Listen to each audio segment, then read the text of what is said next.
ক্যানিংয়ের রাস্তায় শুক্রবার হাজার হাজার মানুষের জমায়েত, হাতে পতাকা, মুখে স্লোগান, সামনে বুলডোজার আর কেন্দ্রবিন্দুতে গরু।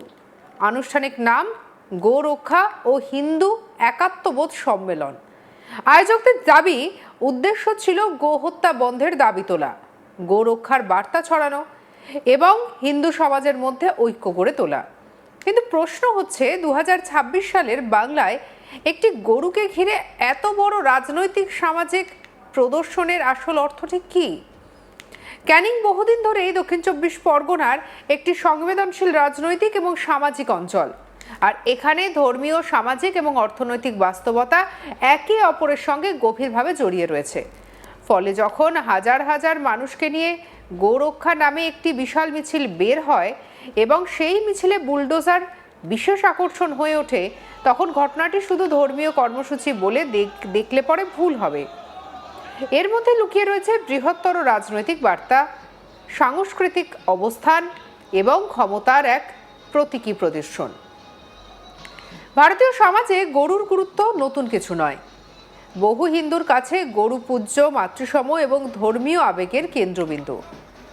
শতাব্দীর পর শতাব্দী ধরে এই বিশ্বাস চলে আসছে, আর সেই বিশ্বাসকে সম্মান করা এবং গবাদি পশুর সুরক্ষা নিয়ে সচেতনতা গড়ে তোলার মধ্যে কোনো বিতর্ক নেই।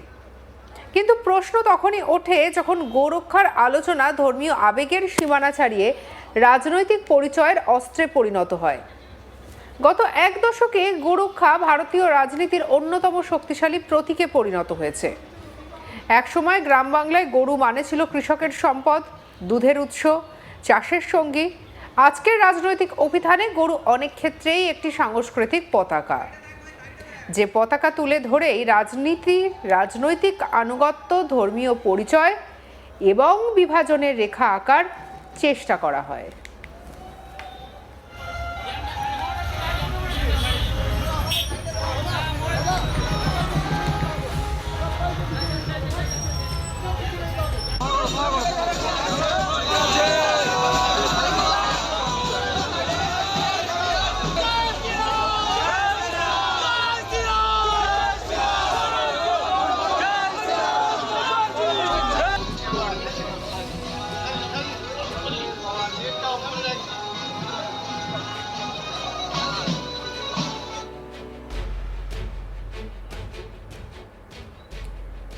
ক্যানিংয়ের কর্মসূচি সেই বৃহত্তর বাস্তবতার বাইরে নয়।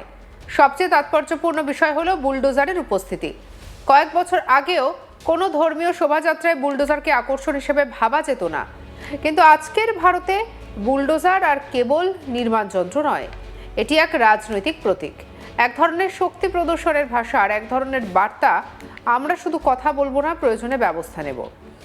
সমস্যা হলো, গণতন্ত্রে প্রতীক খুব শক্তিশালী জিনিস, কখনো কখনো প্রতীক বাস্তবতার থেকেও বেশি শক্তিশালী হয়ে ওঠে। তাই যখন গোরক্ষা মিছিলে বুলডোজার সামনে চলে, তখন সাধারণ মানুষ স্বাভাবিকভাবেই প্রশ্ন করেন, এটি কি শুধুই ধর্মীয় সচেতনতা, নাকি এর মধ্যে অন্য কোনো রাজনৈতিক সংকেত রয়েছে? আয়োজকেরা বলছেন যে উদ্দেশ্য ছিল হিন্দু সমাজের ঐক্য। কথাটা শুনতে সুন্দর, কিন্তু ভারতীয় সমাজের বাস্তবতা হলো ঐক্যের ডাক যত সহজে দেওয়া যায়, বাস্তবে তা গড়ে তোলা ততটা সহজ নয়।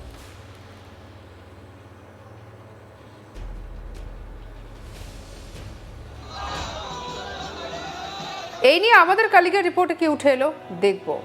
দক্ষিণ 24 পরগনার ক্যানিং অনুষ্ঠিত হলো গো রক্ষা সম্মেলন ও হিন্দু একাত্মবোধ সম্মেলন।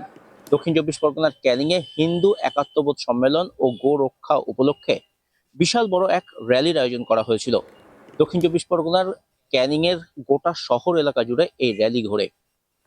এই র্যালিতে উপস্থিত ছিলেন শ্রী শ্রী 108 স্বামী হিরণময় গোস্বামী মহারাজ, এবং এই মহারাজের উপস্থিতিতেই কার্যত এই বিশাল র্যালি অনুষ্ঠিত হয়, যে র্যালিতে কয়েক হাজার মানুষ তারা উপস্থিত ছিলেন।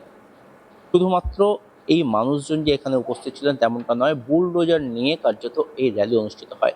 বুলডোজারে চেপে এই মহারাজ তিনি ক্যানিং প্রদর্শন করেন। ক্যানিংয়ের বিভিন্ন প্রান্তের মানুষজনকে হাত নেড়ে শুভেচ্ছা বিনিময় করেন তিনি। মূল উদ্দেশ্য, গো রক্ষা করতে হবে, অর্থাৎ গো নিধন বন্ধ করতে হবে, পাশাপাশি হিন্দু একাত্মবোধকে আরও জাগ্রত করতে হবে। এলাকার যে সমস্ত হিন্দু মানুষজন রয়েছেন তাদের একত্রিত করে সুস্থ হিন্দু সমাজ গড়ে তোলাই মূল লক্ষ্য। পাশাপাশি এদিন এই যে র্যালি, সেই র্যালির পাশাপাশি ক্যানিং বাসস্ট্যান্ডে একটি সম্মেলন বা সভা অনুষ্ঠিত হয়, যেখানে হিন্দু একতাবোধের বিষয়টিকে তুলে ধরা হয়।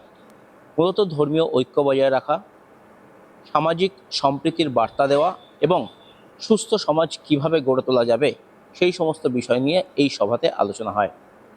একদিকে যেমন এই 108 নম্বর স্বামী হিরণ্ময় গোস্বামী মহারাজ উপস্থিত ছিলেন এই সম্মেলনে, তেমনি উপস্থিত ছিলেন দক্ষিণ চব্বিশ পরগনা জেলার বিভিন্ন প্রান্তের যে সমস্ত হিন্দু সংগঠন রয়েছে সেই সংগঠনের কর্তারা।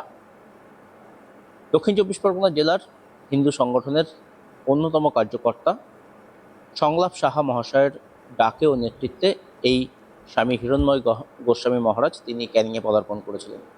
সেখানে ক্যানিংয়ের কয়েক হাজার মানুষ এই র্যালিতে উপস্থিত হয়েছিলেন।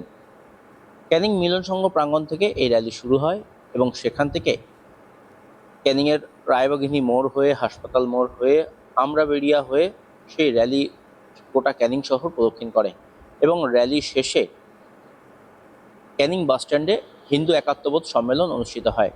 সেই সম্মেলনে বুলডোজারে চেপে কার্যত এসে পৌঁছন এই স্বামী হিরণ্ময় গোস্বামী মহারাজ। বুলডোজারে করে তিনি ক্যানিং এলাকা প্রদর্শন করেন। সেখানে যে সমস্ত মানুষজন দুপাশে রাস্তার দুধারে দাঁড়িয়েছিলেন তাদেরকে বিভিন্নভাবে তাদের সাথে তিনি যোগাযোগ স্থাপন করেন। তিনি তাদের উদ্দেশ্যে ফুল ছুঁড়ে দেন, কারো কাছ থেকে মালা পরেন, কেউ বা তাকে হাত নেড়ে অভিনন্দন জানান, কেউ বা তার কাছে পা ছুঁয়ে প্রণাম গ্রহণ করে প্রণাম করেন তাকে, তার কাছ থেকে আশীর্বাদ পাওয়ার লক্ষ্যে। সব মিলিয়ে এই যে ক্যানিংয়ে গোরক্ষা সম্মেলন হলো বা গোরক্ষার উদ্দেশ্যে যে র্যালি হলো, সম্মেলন হলো এবং হিন্দু একাত্মবোধকে জাগ্রত করার জন্য যে র্যালি হলো, তাতে এলাকার হিন্দু সম্প্রদায়ের মানুষজন তারা ভীষণ খুশি। তারা দীর্ঘদিন ধরেই এই ধরনের একটি তারা সম্মেলন বা হিন্দুদেরকে একত্রিত করে জাগ্রত করার যে উদ্যোগ তারা চাইছিলেন এবং অবশেষে সেটাই সম্ভব হলো রাজ্যে পালা পরিবর্তনের পর। তৃণমূলের শাসনকালে এই ধরনের কোনো রকম সম্মেলন বা কিছু ক্যানিংয়ের বুকে হয়নি। কার্যত বলা হলো দক্ষিণ চব্বিশ পরগনার বুকেও এই ধরনের গোরক্ষা এবং হিন্দু একাত্মবোধ সম্মেলনের যে কনসেপ্ট সেটা কিন্তু দেখা যায়নি। আর এবার রাজ্যে পালা পরিবর্তনের পর হিন্দু সম্প্রদায়ের মানুষকে একত্রিত করতে, তাদেরকে জাগ্রত করতে এবং গো নিধন বন্ধ করতে এই ধরনের গুরুত্বপূর্ণ উদ্যোগ নেওয়া হয়েছে। দক্ষিণ চব্বিশ পরগনার ক্যানিং এলাকার হাজার হাজার মানুষ তারা একদিকে যেমন বাইক নিয়ে এই মহারাজের সাথে তারা র্যালিতে অংশগ্রহণ করেন, তেমনি কয়েকশো টোটো উপস্থিত ছিল সেই র্যালিতে অংশগ্রহণ করেছে। সেই টোটো বাইকের র্যালি, সামনে বুলডোজারের ওপরে এই স্বামী হিরণ্ময় গোস্বামী মহারাজ তিনি রয়েছেন। সাধারণ মানুষের উদ্দেশ্যে হাত নাড়ছেন তিনি, তাদেরকে আশীর্বাদ করছেন এবং হিন্দুদের ক্ষেত্রে যে একত্রিত হতে হবে, তাদের সংঘবদ্ধ হতে হবে এবং সুস্থ সমাজ গড়ে তুলতে হবে, সেই বার্তা একদিকে যেমন তিনি র্যালি থেকে দিয়েছেন, তেমনি তিনি বার্তা দিয়েছেন ক্যানিং বাসস্ট্যান্ডে যে হিন্দু একাত্মবোধ সম্মেলন অনুষ্ঠিত হয় সেই অনুষ্ঠানের সভামঞ্চ থেকে। সব মিলিয়ে এলাকার সাধারণ মানুষজন তারা যথেষ্ট খুশি। তারা রাস্তার দুপাশে দাঁড়িয়ে কার্যত এই র্যালিকে অভিনন্দন র্যালিকে অভিবাদন করেন তারা। পাশাপাশি যাতে কিনা হিন্দু সম্প্রদায়ের মানুষজন একত্রিত হয়, যাতে কিনা সমস্ত হিন্দু সম্প্রদায়ের মানুষ তারা একত্রিত হয়ে এই যে উদ্দেশ্যে এই র্যালি করা, যে উদ্দেশ্যে এই সম্মেলন করা, আর সেটা যেন ফলপ্রসূ হয় সেই বার্তা তারা দেন। অন্যদিকে গোরক্ষা করতে হবে, কোনোভাবেই গো নিধন করা যাবে না, সেই বার্তাও এদিনের র্যালি এবং সম্মেলন থেকে দেন স্বামী হিরণ্ময় গোস্বামী মহারাজ। সঙ্গে রাখুন আজ তাক বাংলাকে, সাবস্ক্রাইব করতে ভুলবেন না।